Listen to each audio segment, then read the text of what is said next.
วันที่หนาวยังมีคนหนึ่งที่กอดเราไว้ไม่เคยห่างไกลเฝ้าดูแลเรายังห่วงใยไม่เคยทิ้งไปไม่ว่าเป็นไงความรักของพ่อแม่ไม่มีเงื่อนไขรักเราจนหมดใจ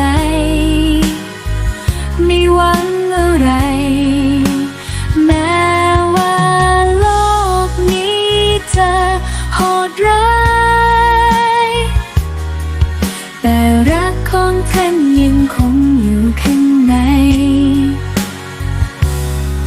ทุกครั้งที่เราร้องไห้ท่านจะเป็นแสงสว่างในคืนมืดมิดอ้อมแขนของท่านยังเป็นที่นอนที่พักพิงใจในวันที่เหนื่อยล้า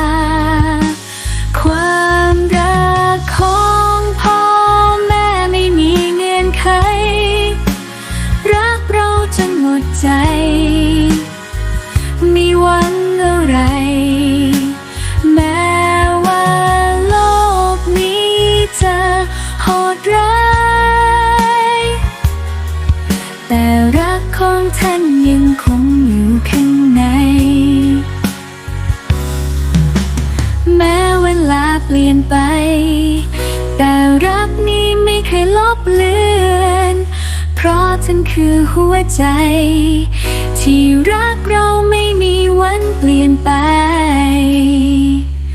ความรักของพ่อแม่ไม่มีเงื่อนไขรักเราจนหมดใจไม่หวังอะไรแม้ว่าโลกนี้จะโหดร้ายแต่รักของท่านยังคงอยู่ข้างใน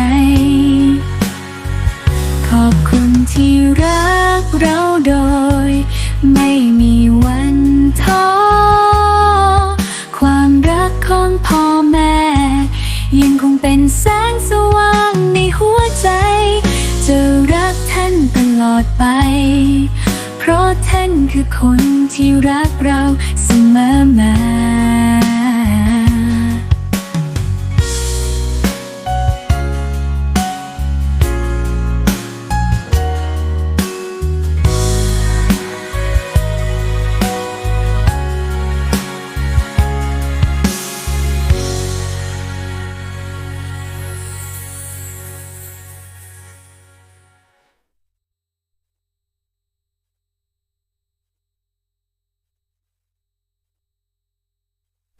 ความรักของพ่อ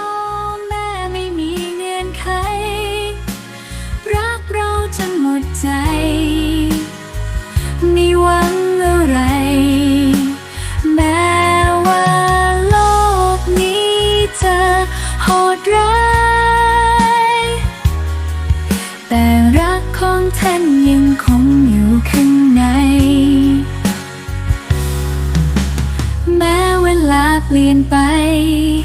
แต่รักนี้ไม่เคยลบเลือน